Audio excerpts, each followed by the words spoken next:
അങ്കിളെ, ഓ ഞാനിവിടെ വന്ന് സഹായിക്കാം. വേണ്ട മോളെ, ഞാൻ ചെയ്തോളാം, നിങ്ങൾ കഴിക്കും. കൂടെ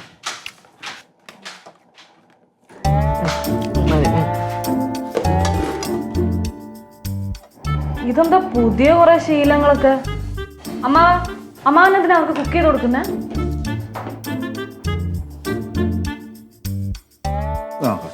ചൂട് ദോശ ഓ നല്ല ചൂടങ്ങളെ. ആ ചമ്മന്തിയൊക്കെ എടുത്ത് കഴിക്കേ. ആ വെള്ളം എടുത്തില്ലല്ലേ, ഞാൻ എടുത്തോണ്ട് വരാം. അതെ, ഞാൻ അമ്മാവന്റെ അടുത്ത് പറയുന്നത് കേൾക്കുന്നില്ലേ? അമ്മാവൻ എന്തിനാ അവർക്ക് കുക്ക് ചെയ്ത് കൊടുക്കുന്നേന്ന്? നീ എന്റെ അടുത്ത് മിണ്ടണ്ട. അതെന്താ? കാര്യം എന്താണെന്ന് നിനക്ക് ഞാൻ പറയാതെ തന്നെ അറിയാലോ. എനിക്ക് മനസ്സിലാവണില്ല. നീ എന്റെ വാക്കിന് കുറച്ചെങ്കിലും വില തന്നിട്ടുണ്ടായിരുന്നെങ്കിൽ നീ ഇന്നലെ അവനുമായിട്ട് ഒളിച്ചോടുമായിരുന്ന. ഓ, ഞാൻ പറഞ്ഞതല്ലേ, ഞാൻ അവനായിട്ട് ഒളിച്ചോടിയതല്ല. മോളെ, നീ എന്നെ തീരെ മണ്ടനാക്കാൻ നോക്കല്ലേ. അതുമല്ല, എനിക്ക് നിന്നെ തീരെ വിശ്വാസവും ഇല്ല. അമ്മാവ, ഞാൻ പറഞ്ഞതുള്ളതാ. മക്കളെ വെള്ളം കുടിക്കും. എങ്ങനെയുണ്ട് ദോശ? എങ്ങനെയുണ്ട്?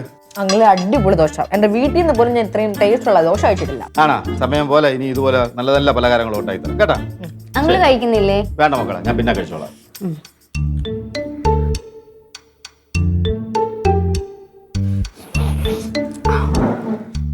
മതിയൊക്കെയോ? ആ മതി മതി.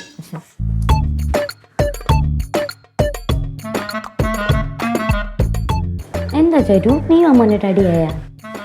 അയ്യോ, നീ അപ്പൊ ആ കാര്യങ്ങളൊന്നും അറിഞ്ഞില്ലേ? ഇല്ല. നമ്മുടെ ചാരുവിനെ അമ്മ നല്ലൊരു അലയൻസ് കണ്ടുപിടിച്ചു. അപ്പോ അന്ന് ഇവര് വരൂന്ന് പറഞ്ഞപ്പോഴേ ഈ പവ്യ ഉണ്ടല്ലോ, പവ്യായിട്ട് അങ്ങ് ഒളിച്ചോടാൻ നോക്കി. അങ്കിളിനാണെങ്കിൽ അത് ഭയങ്കരമായിട്ട് വിഷമാവുകയും ചെയ്തു. എന്താ ചേട്ടു നീ അങ്ങനെയൊക്കെ കാണിച്ചേ? ഇന്നത്തെ കാലത്ത് ഇങ്ങനെയൊക്കെ കാണിക്കുന്ന ഭയങ്കര മോശമല്ലേ? വിവരമുള്ള ആരെങ്കിലും ഇങ്ങനെയൊക്കെ ചെയ്യുവോ? അറിയാണ്ട് കൂടുതൽ ഇടന്ന് സംസാരിക്കാൻ നിൽക്കരുത്. എന്തറിയാൻ? ഇത് കൂടുതൽ എന്തറിയാൻ? ഇവള് പറഞ്ഞ തന്നെയല്ലേ കാര്യം. എന്നാലും ചാരു, അമ്മ എത്ര കഷ്ടപ്പെടാന്നൊക്കെ ആ ബന്ധം കൊണ്ടുവന്ന് അമ്മാവനെ വിഷമിപ്പിക്കണ്ടായിരുന്നു. ഓഹോ, നിങ്ങളൊക്കെ കാണുന്നതിന് മുന്നേ ഞാൻ അമ്മാവനെ കണ്ടു തുടങ്ങിയതാ. അത് മാത്രല്ല, അമ്മാവന്റെ എന്റെ റിലേഷൻ തകർക്കാനേ അങ്ങനെ ആർക്കും പറ്റില്ല. അതുകൊണ്ടേ കൂടുതൽ എന്റെ അമ്മാവന്റെ ഇടയിൽ കിടന്ന് സംസാരിക്കാൻ നിൽക്കരുത്. കഴിച്ചിട്ട് എണീറ്റ് പോവാൻ നോക്കും. ഇതിപ്പോ നമ്മളായല്ലേ കുറ്റക്കാര്? അതെ, അടുത്തോട്ട് രണ്ടുപേർക്കും വയറ് നിറച്ച് കിട്ടിയപ്പോ മതിയായല്ലോ. എന്ത് വയറ് നിറച്ച് കിട്ടുന്നു? ഉള്ളത് പോലെ പറയും. അവൾ ഇവിടെ നിന്ന് ഇറങ്ങി പോയി കഴിഞ്ഞാൽ അതിന്റെ ചിത്തപ്പേര് നമുക്ക് കൂടെയാ. അതെങ്ങനെ? അവൾ ഇവിടെ നിന്ന് ഇറങ്ങി പോകുമ്പോ ഈ നാട്ടുകാരും മുഴുവൻ ഇത് അറിയത്തില്ലേ? അതറിയോ, സ്വാഭാവികം. നാട്ടുകാർ അറിയുമ്പോഴത്തേക്കും അവര് വിചാരിക്കുന്നെന്താ നമ്മളും അത്തരക്കാരാന്ന് വിചാരിക്കില്ലേ? അതെന്തിനാ അവർ അങ്ങനെ വിചാരിക്കുന്നേ? അതിന് നമ്മൾ ഒളിച്ചോടി പോയില്ലല്ലോ. നമ്മൾ ഒളിച്ചോടി പോയില്ലല്ലോ, നമ്മൾ ഇവിടെ ആണല്ലോ താമസിക്കുന്നത്. ഓ, അത് ശരിയാ. അതെ, എന്റെ ഈ പാത്രം ഒന്ന് കഴുകി തരാവോ? അയ്യടി, ഞാനെന്തിനാ നിന്റെ പാത്രം കഴുകി തരുന്നേ? നീ കഴിക്കാൻ നിന്റെ കയ്യിലെ വള ഊരി പോവോ? അയ്യോ, അതുകൊണ്ടല്ല, എനിക്ക് ഈ ഡിഷ് വാഷ് ബാറൊക്കെ ഭയങ്കര അലർജി. എന്റെ കൈ ചൊറിയോ, അതുകൊണ്ടാ. എന്തായാലും നിന്റെ അത്രയും ചൊറിച്ചിലൊന്നും ആയിരിക്കത്തില്ല. ഈയൊക്കെ പറ്റില്ലെങ്കിൽ പറ്റില്ലെന്ന് പറഞ്ഞാ പോരെ, എന്തിനാ ചാടുന്നേ? പറ്റത്തില്ല. ഞാൻ എന്താ നിന്റെ വേലക്കാരിയാണോ? ദേ, കോടികൾ കയ്യിലുണ്ടെങ്കിലുണ്ടല്ലോ, കൈ തന്നെ അങ്ങ് വെച്ചാ മതി. ഈ ഷട്ടിയോ? ഇവളെന്ത് കഷ്ടമാണ്. ദേ, രണ്ടൂടെ വെറുതെ സീൻ കവറാക്കല്ലോ കേട്ടാ. പിന്നെ ഇങ്ങനെയൊക്കെ പറഞ്ഞാൽ ദേഷ്യം വരത്തില്ല ചേച്ചി. ഞാൻ ഇവിടെ ഒരു ഹെൽപ്പ് അല്ലേ ചോദിച്ചു, ചെയ്യാൻ പറ്റില്ല ചെയ്യാൻ പറ്റില്ലെന്നൊന്ന് പറയണം. നിന്നെ ഹെൽപ്പാൻ എനിക്ക് തീരെ താല്പര്യമില്ല. രണ്ടൂടെ മിണ്ടാതിരുന്നില്ലെങ്കിൽ ഈ പ്ലേറ്റ് എടുത്ത് രണ്ടിനെ തലക്കിനെ അടിക്കും. ഈ സ്റ്റെഫി പറഞ്ഞ പോലെ ചെയ്യണതാ. മാറുവച്ചങ്ങോട്ട്.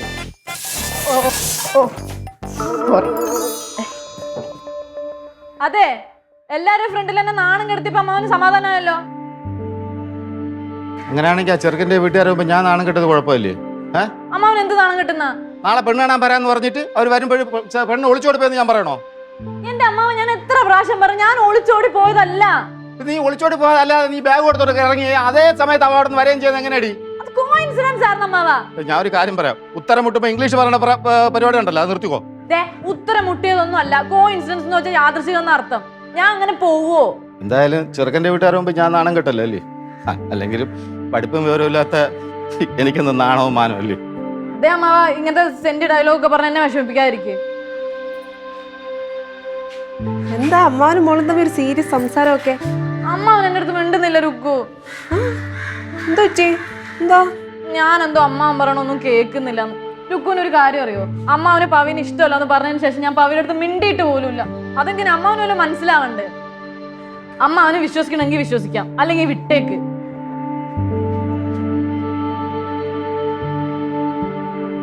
ചേട്ടാ എന്ത് ചേട്ടാ ഇങ്ങനെ ഇങ്ങനെ നോക്ക്. ചേട്ടാ അവക്ക് ഒന്നാമത് ആരും ഇല്ലാത്തൊരു കൊച്ചല്ലേ, ചേട്ടനല്ലേ അവക്ക് എല്ലാം. ചേട്ടാ അത് മറന്നു പോരുത് കേട്ടോ. നോക്ക്, അവളെന്തേലും തമാശക്ക് കാണിച്ചാൽ ചേട്ടനല്ലേ അത് ക്ഷമിക്കണ്ടേ? അയ്യേ ചേട്ടാ, ചേട്ടാ ഇതിന് കരയുന്നേ? നീ എന്ത് വിചാരിച്ച ചാരുമോളടുത്ത് ഞാൻ മിണ്ടായിരിക്കണോണ്ട് എനിക്ക് സന്തോഷം ഉണ്ടെന്നാണ്? അതല്ല, എനിക്ക് നന്നായിട്ട് അറിയാം അവളെ അച്ഛനും അമ്മയും എല്ലാം ഞാനാണ്. അവിടെ നല്ലതിന് വേണ്ടല്ലേ ഞാൻ ഇതൊക്കെ ചെയ്യുന്നത്. എനിക്ക് പവിയെ ഇഷ്ടമല്ലാത്തോണ്ടൊന്നുമല്ല. ഞാൻ ഈ കാര്യം പറഞ്ഞിട്ട് 2-3 പ്രാവശ്യം ഞാൻ അവളുടെ തങ്കച്ചി പോയി കണ്ടതാണ്. തങ്കച്ചി പോയി കണ്ടപ്പോൾ തങ്കച്ചി പറഞ്ഞതാണ് അവൻ ഇതുവരെ ജീവിതത്തിൽ ഒരു ഉത്തരവാദിത്തം വന്നിട്ടില്ല, അതുപോലെ അവൻ ജോലിക്കൊന്നും പോകില്ല, അവൻ ഇങ്ങനെ കള്ളമടിച്ച് നടക്കുന്നവരാണെന്ന്. അങ്ങനെ ഒരുത്തന് ഞാൻ എൻ്റെ മോളെ കെട്ടിച്ചു കൊടുത്തു കഴിഞ്ഞാൽ അവളെ ഭാവി നന്നായിരിക്കുമോ? അവള് സന്തോഷമായിട്ട് ജീവിക്കുമോ? നീ പറ. ചേട്ടാ വിഷമിക്കല്ലേ, ചാരുന് അവനെയല്ലേ ഇഷ്ടം. അതെന്താ മനസ്സിലാക്കാത്തെ? നീ ഒരു കാര്യം മനസ്സിലാക്കി, ഈ ഇഷ്ടമൊക്കെ 2 ദിവസം കഴിയുമ്പോൾ അങ്ങ് മാറും. ജീവിക്കാൻ വഴിയില്ലാതെ വരുമ്പോഴേ രണ്ടും 2 വഴിക്ക് പോകും. അങ്ങനെ എൻ്റെ കൊച്ചിനെ ഞാൻ വീണ്ടും അനാഥാക്കാൻ എനിക്ക് ഇഷ്ടമല്ല. അവളിപ്പോൾ കുറച്ച് വിഷമിച്ചാലും കുറച്ച് നല്ലൊരു കുടുംബത്തിൽ ഞാൻ അവളെ കെട്ടിച്ചയക്കുള്ളൂ. ഇപ്പൊ ചേട്ടൻ ചെയ്യുന്നതൊക്കെ അവിടെ നന്മയ്ക്ക് വേണ്ടി ആയിരിക്കും, പക്ഷെ അവക്കൊന്നും മനസ്സിലാക്കാനുള്ള പ്രാപ്തി ഇല്ല. ഇപ്പം മനസ്സിലാക്കണ്ട, കുറച്ച് കഴിയുമ്പോൾ ഒക്കെ മനസ്സിലായിക്കോളും. അവളോട് മിണ്ടാൻ നോക്കിക്കേ. നീ എന്ത് പറഞ്ഞാൽ നിനക്ക് മനസ്സിലാവൂലേ? ചെല്ല് ചേട്ടാ, അവളോടൊന്ന് പോയി മിണ്ട, പാവല്ലേ.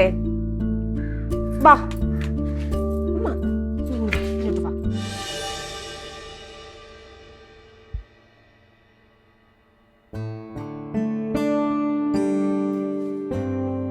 അടുത്ത എഴുതി വെച്ചിട്ട് എങ്ങോട്ട് പോകാനാണ് പ്ലാൻ? ഞാൻ എന്തെഴുതി അമ്മാവനെന്താ അമ്മാവനിപ്പൊ സ്നേഹിക്കാനും ദോശ ഇട്ട് കൊടുക്കാനൊക്കെ പുതിയ മക്കളൊക്കെ ആയില്ലേ. അവരൊക്കെ എത്രയൊക്കെ ഉണ്ടെങ്കിലും അവരാരും നിന്നെ പോലെ ആവൂലല്ലോ. പിന്നെന്തിനാ അമ്മാവൻ എന്നോട് മിണ്ടാണ്ട് കിടക്കുന്നത്? അത് പിന്നെ ഞാൻ പറഞ്ഞ കേൾക്കാതെ ഇതുകൊണ്ട് എനിക്ക് ഇതിനടുത്ത് ദേഷ്യം വന്നത്. അമ്മാവനിപ്പൊ എന്താ ഞാൻ ചെയ്യണ്ടേ? ആ ചെക്കനെ കാണണം, അത്രല്ലേ ഉള്ളൂ. അമ്മാവൻ വിളിച്ചിട്ട് അവരുടെ അടുത്ത് വരാൻ പറ, ഞാൻ കാണാം. ഞാൻ വിളിച്ച് പറയണം, എന്നിട്ട് നീ ഇതുപോലെ വല്ലതും വിളിച്ചു ഓടണം, ഞാൻ വീണ്ടും നാണം കയറണം അല്ലേ? ഞാൻ നാണം കെടുത്താൻ വേണ്ടി പറഞ്ഞൊന്നും അല്ല. അമ്മാവൻ വിളിക്ക്, എന്തായാലും അമ്മാവന്റെ ആഗ്രഹം പോലെ നടക്കട്ടെ കാര്യങ്ങൾ. ഞാൻ എതിർപ്പ് വെക്കത്തില്ല. സത്യമായിട്ട് തലയടി സത്യം വിളിക്കട്ടാ? എന്നാ ഞാൻ ഇപ്പൊ തന്നെ വിളിക്കാം. അവരുടെ ഇന്ന് തന്നെ വരാൻ പറയാം. ഞാൻ കാര്യം ചെയ്യട്ടാ, അവർ വരുമ്പോ കഴിക്കാൻ എന്തെങ്കിലും കൊടുക്കട്ടെ. ഞാൻ കടയിൽ പോയി കുറച്ച് സാധനങ്ങൾ വാങ്ങിച്ചിട്ടു. മാറ്റല്ല. ശരി മോളെ. അമ്മാവാ എന്തടി ഇനി എന്റെ അടുത്ത് പിണങ്ങി നിക്കോ? നിന്റെ അടുത്ത് എനിക്ക് പിണങ്ങാൻ പറ്റുമോ മോളെ? എനിക്ക് സഹിക്കാൻ പറ്റില്ല, അതുകൊണ്ടാ. എനിക്കറിയാം, ഇനി ഒരിക്കലും പിണങ്ങൂല. ഞാൻ പോയി സാധനങ്ങൾ വാങ്ങിച്ചിട്ടാ കേട്ടാ. അമ്മാവനോട് പോന്നെ അതറിഞ്ഞില്ലേ? ഇല്ല. ചാരുമോള് കല്യാണത്തിന് സമ്മതിച്ച്. ആണാ? ഓ, അവരിന്ന് പെണ്ണ് കാണാൻ ഇന്ന് വരും. അപ്പൊ ഞാൻ കുറച്ച് സാധനങ്ങൾ വാങ്ങിച്ചോട്ടെ, അവർക്ക് കഴിക്കാൻ കൊടുക്കണ്ടേ. എടി, അമ്മാവൻ പറഞ്ഞ ശരിയാണോ? അപ്പൊ നമ്മ പവിയോ? എനിക്കറിയില്ല. ഒരു വേറെ കല്യാണം കഴിക്കാനാണെങ്കിൽ പിന്നെ എന്തിനാ പവിക്ക് വാക്ക് കൊടുത്തത്? പാവം. എടാ, ഞാനിപ്പൊ പവിയെ സന്തോഷിപ്പിക്കാൻ നിന്ന അമ്മ അവന് സങ്കടാവും. അതെനിക്ക് ഒട്ടും പറ്റത്തില്ല. ഞാൻ എന്ത് ചെയ്യാൻ ഇതിനകത്ത്?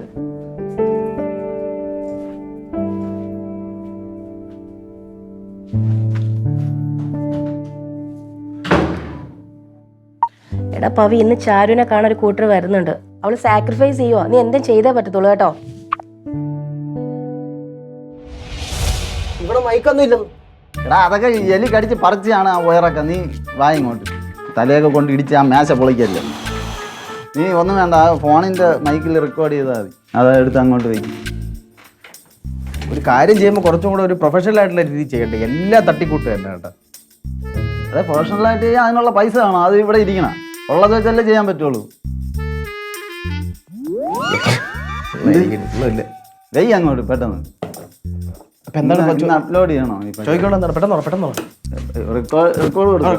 അപ്പൊ നീ സംഭവം ചോദ്യങ്ങൾ ചോദിക്കണം. എന്റെ പേര് ഐരൂര് മണി, രാഷ്ട്രീയ നിരൂപകൻ. അപ്പൊ നീ ചോദ്യങ്ങൾ ചോദിക്കുന്നു, ഞാൻ മറുപടി പറയുന്നു. ഐരൂര് മണിയെ ഫ്രാൻസിസ് ആയിട്ട് ഇരിക്കാൻ പറ്റൂല. ഇവിടെ രാഷ്ട്രീയമായിട്ടുള്ള കാര്യങ്ങളല്ലേ പറയണ. പുറത്തിറങ്ങുമ്പോൾ പാർട്ടിക്കാരൊന്നും ഇടിക്കൂലേ? യാതൊക്കെ പാർട്ടി ഒന്നും ഇടിക്കുമെന്ന് എനിക്ക് തന്നെ അറിഞ്ഞൂടാ. അപ്പൊ ഞാൻ ആള് മാറിയിരിക്കുന്നു. ഒരുത്തനും വിളിച്ചാൽ വരുന്നില്ല. വരുന്നമാരിക്ക് ബിരിയാണി വാങ്ങിച്ചു കൊടുക്കണം, നാരങ്ങ വെള്ളം വാങ്ങിച്ചു കൊടുക്കണം, പിന്നെ വൈകുന്നേരം സിനിമയ്ക്ക് പോകാൻ ടിക്കറ്റ് എടുത്ത് കൊടുക്കണം. അതിൽ നല്ല ഞാൻ കണ്ടന്റ് കിട്ടു. കണ്ടന്റ് എൻ്റെ ഉണ്ട്, കണ്ടന്റ് എൻ്റെ ഉണ്ട്. നീ ചോദ്യങ്ങൾ ചോദിക്കണം, ഞാൻ പറഞ്ഞോ. അപ്പം ഇന്റർവ്യൂ രീതി തന്നെ പോട്ടെ. ആദ്യം തന്നെ അയിരൂര് മണിയൻ അവർക്ക് നമ്മുടെ അഗ്നി ന്യൂസിന്റെ രാഷ്ട്രീയ നിരൂപണ പരിപാടിയിലേക്ക് സ്വാഗതം. റെഡി, പോവാം. ആക്ഷൻ. ഞാൻ ആക്ഷൻ പറയാം. അപ്പം തുടങ്ങിക്കോണേ. ഞാൻ ശരിയാണ്, ആക്ഷൻ പറ. ആക്ഷൻ. നമസ്കാരം. അഗ്നി ടിവിയുടെ ഇലക്ഷൻ ടോക്ക് എന്ന് പറയുന്ന പരിപാടിയിലേക്ക് എല്ലാവർക്കും സ്വാഗതം. മാറിവരുന്ന സാഹചര്യത്തിൽ, മാറിവരുന്ന ഒരു കാലഘട്ടത്ത് ഇലക്ഷൻ എന്ന് പറയുന്നത് വളരെ ഒരു മാറ്റിമറിക്കാൻ പറ്റാത്തൊരു സംഭവമാണ്. വളരെ ഇമ്പോർട്ടൻ്റ് ആയിട്ടുള്ള കാര്യമായിട്ടാണ് നമ്മുടെ ലോകത്ത് ഇലക്ഷൻ എന്ന് പറയുന്ന ഒരു കാര്യം വന്നിരിക്കുന്നത്. അപ്പോൾ അഗ്നി ടിവിയുടെ പുതിയൊരു എപ്പിസോഡിലേക്ക് എല്ലാവർക്കും സ്വാഗതം. അതുപോലെ തന്നെ ഇലക്ഷന് വേണ്ടിയിട്ടുള്ള ഒരുപാട് കാര്യങ്ങൾ സംസാരിക്കാൻ വേണ്ടിയിട്ട് നമ്മളിവിടെ നിന്ന് വന്നിരിക്കുന്നത് അയിരൂർ മണിയൻ സാറാണ്. സാറെ നമുക്ക് പരിചയപ്പെടാം. ഒരു തിരുത്തുണ്ട്. ഏതാണ് ഈ എപ്പിസോഡ് നമ്മൾ ലോഡ് ചെയ്യുന്നത് ഇലക്ഷൻ കഴിഞ്ഞിട്ട്. ഇലക്ഷൻ കഴിഞ്ഞിട്ട് അത് ഞാൻ എഡിറ്റിംഗിൽ ചെയ്തോളാം, നീ ചോദിക്കും. അപ്പോൾ മാറി വരുന്ന ഇലക്ഷൻ സാഹചര്യത്തിനെ കുറിച്ച് നമ്മളോട് സംസാരിക്കാൻ ഇന്നിവിടെ എത്തിയിരിക്കുന്നത് അയിരൂർ മണിയൻ സാറാണ്. അപ്പോൾ സാറിനോട് നമുക്ക് ചോദ്യത്തിലേക്ക് കടക്കാം. നമോ ഭാഗം. നമസ്കാരം സാർ. മാറി വരുന്ന ഈ കാലഘട്ടത്തിൽ സാറിന്റെ ഒരു കാഴ്ചപ്പാടിൽ എന്താണ് ഇലക്ഷൻ കൊണ്ട് ഉദ്ദേശിക്കുന്നത്? അല്ലെങ്കിൽ നമ്മുടെ ഈ രാജ്യത്ത് ഈ രാജ്യസേവനം കൊണ്ടും അല്ലെങ്കിൽ രാജ്യത്തെ സേവിക്കുന്ന ആൾക്കാരെ കൊണ്ടും എന്തൊക്കെയാണ് സാറിന് മനസ്സിലായിട്ടുള്ള കാര്യങ്ങൾ? വളരെ നല്ലൊരു ചോദ്യം. ആദ്യം തന്നെ ഈ ചോദ്യം എഴുതി ഉണ്ടാക്കിയ ആൾക്ക് എൻ്റെ വക നല്ലൊരു കയ്യടി ഞാൻ കൊടുക്കാൻ ആഗ്രഹിക്കുന്നു. ഞാൻ തന്നെയാണ് സാർ. ഞാനല്ലേടാ എഴുതി. അപ്പം എനിക്ക് പറയാനുള്ളത് എന്താണ് രാഷ്ട്ര സേവനം, അതിൽ രാഷ്ട്രീയക്കാരുടെ എന്താണ് രാഷ്ട്രീയക്കാരുടെ പ്രേരണ അല്ലെങ്കിൽ അവരുടെ ഉദ്ദേശം. അതെ അതെ. രാഷ്ട്ര വിഗ് ചൊറിയണത്. ഹലോ, അടുത്ത ചോദ്യം ചോദിക്കും. പറഞ്ഞു. ഇനി അടുത്ത അത് കഴിഞ്ഞിട്ട് എവിടെ മറ്റേത് പറഞ്ഞു. കല്യാണാലോചന ഏത്? ഞാൻ കൊണ്ടുവരാം. ഇല്ല, ഞാൻ വന്നിട്ട് എന്താന്ന് വെച്ചാൽ തീരുമാനിക്കാം. പിന്നെ എന്താ തോന്നുന്നു? ചോദ്യം തരാടേ. അയ്യോ, ഇവിടെ ഇങ്ങനെ ഇരിക്കുവാണ്, റെഡി ആവണ്ടേ? എന്തിനാ? അമ്മാവനിപ്പോ ഫോൺ വിളിച്ചു പറഞ്ഞു, ചെറുക്കൻകുട്ടി ഇപ്പൊ എത്തും, നിന്നെ പെട്ടെന്ന് റെഡിയാക്കി സെറ്റാക്കി നിർത്താൻ. ഞാൻ സമയം പോലെ റെഡി ആയിക്കോളാം. അയ്യോ, അങ്ങനെ പറഞ്ഞാൽ പറ്റത്തില്ല. അമ്മാവൻ നമ്മളുടെ പ്രത്യേകം പറഞ്ഞത് അതിനെ പെട്ടെന്ന് റെഡി ആക്കണമെന്ന്. എണീക്ക്, ബാ ബാ, ഞാൻ വന്നോളാന്ന് പറഞ്ഞില്ലേ. നമുക്കൊരു ഡ്രസ് സെലക്ട് ചെയ്യാം.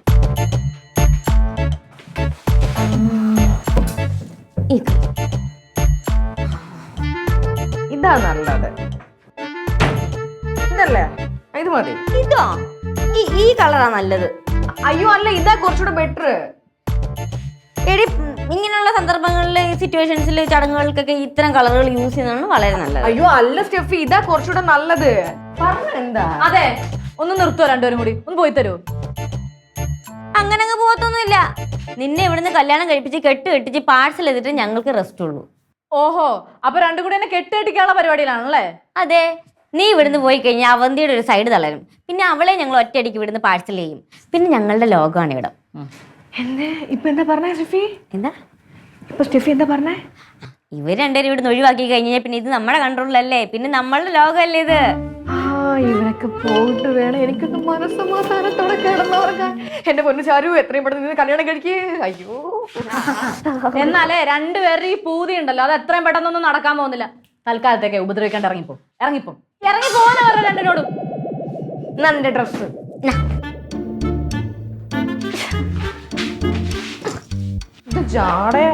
ഈടാ ചാരു, നിന്നെ താഴമ്മാവ് അന്വേഷിക്കുന്നു.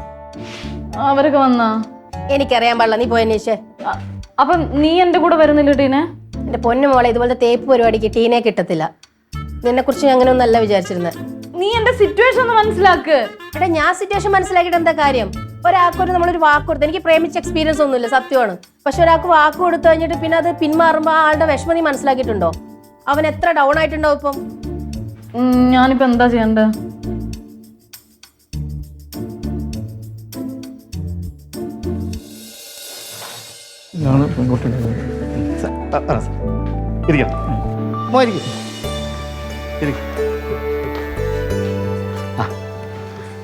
രുക്കു, ഇതാണ് കല്യാണ ചെറുക്കൻ, പേര് സന്ദീപ്. അത് സന്ദീപിൻ്റെ അമ്മാവൻ. ഇതെൻ്റെ ഭാര്യ രുക്കുമണി, ഞാൻ രുക്കു എന്ന് വിളിക്കും. പിന്നെ മോളെ ഇവർക്ക് കുടിക്കാനുള്ള ഓക്കെ അങ്കിളെ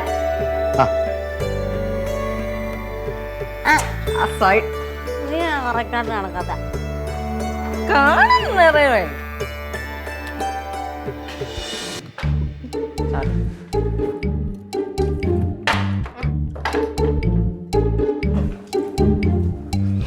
ഏതാ കുട്ടി? അയ്യോ ഇതല്ല പെൺകുട്ടി ഇതല്ല മോളിലാണ്. എന്തൊരു വർത്തമാനങ്ങളെ അപ്പം ഞങ്ങൾ പെണ്ണുങ്ങളല്ലേ? അയ്യോ മോളെ അവര് ചോദിച്ചതേ കല്യാണ പെണ്ണിന്റെ കാര്യമാണ്. മോളൊരു കാര്യം ചെയ്യും, പോയി ശാരിമോളെ വിളിച്ചോണ്ട് ഇപ്പൊ നീനല്ലടി ഇവിടെ. അവളെ ഇവിടെ നിന്ന് വിളിക്കാം.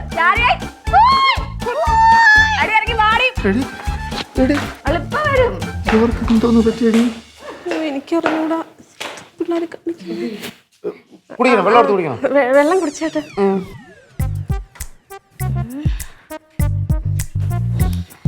ചെക്കനെന്താ ജോലി? ടെക്കണോ പറക്കില്ല. അപ്പം പെണ്ണിനെ ഇഷ്ടപ്പെട്ട ഉടനെ നമ്മള് കല്യാണമൊക്കെ അങ്ങ് നടത്തും. അത് പൊരുത്തവും പുറത്തൊക്കെ നോക്കിയിട്ട് പറയാം. മുഹൂർത്തം മുഹൂർത്തത്തിലൊക്കെ എന്തിരിക്കുന്ന അളിയാ? അളിയതല്ല അമ്മാവേ. അതെ അതെ മോളെ, ഞാൻ ഇവരുടെ അടുത്ത് ഞാൻ സംസാരിച്ചോളും. നിങ്ങൾ വെക്കോ.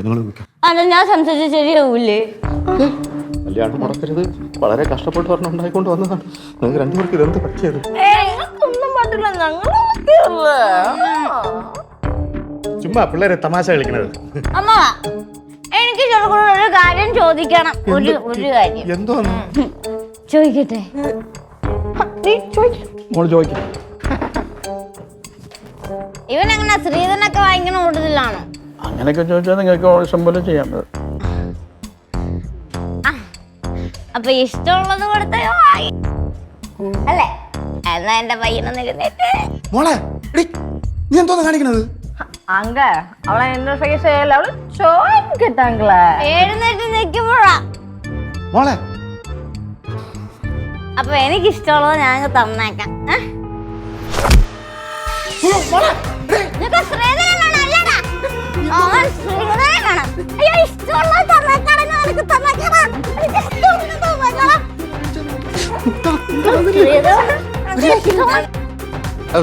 അറിയാതെ പറ്റിയതാണ്. എനിക്ക് ഇഷ്ടമുള്ള ഞാനും കൊടുത്തോട്ടെ. കൊടുത്തു, പക്ഷെ ഒന്നും കുറവുണ്ടോ അവര് കേട്ടോ?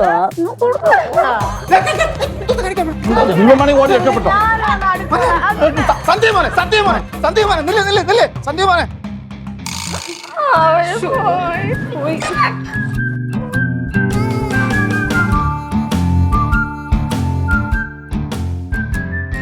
അങ്ങനെ ആ മിഷൻ സക്സസ്.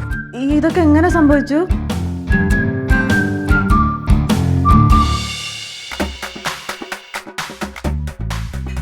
മോളെ അതെ, മോളെ സോഫയൊക്കെ പോയിട്ടൊന്ന് ക്ലീൻ ചെയ്യും. അമ്മാവൻ പറഞ്ഞു ഞാൻ ഇത് കലങ്ങിക്കോളാം. ശരി ശരി, കുറച്ച് എനിക്കൂടെ വെച്ചേക്കണേ കുടിക്കാനാ.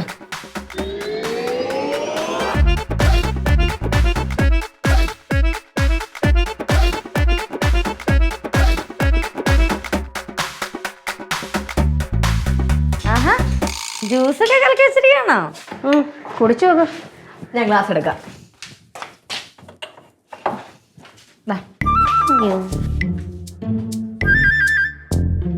എനിക്കൂടെ. എനിക്ക് നിറച്ചു കൊടുക്കണം. മതി മതി. എങ്ങനെയുണ്ട്? കൊള്ളാം, ഒരു വെറൈറ്റി ടേസ്റ്റ് ആണല്ലേ.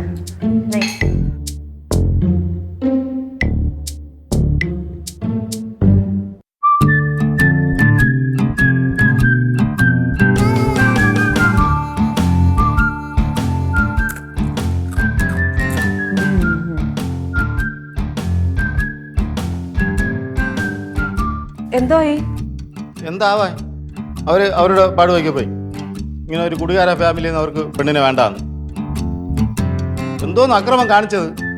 ആ ചെറുക്കന്റെ ചെവിക്കലാണ് അടിച്ച് പൊട്ടിച്ചത്. കയറി കിടക്കും നോക്കി രണ്ടെണ്ണം കൂടി. എന്തോ ചെയ്യും? ഇനി എന്തോ അവരവരുടെ പാട്ട് പോയില്ലേ?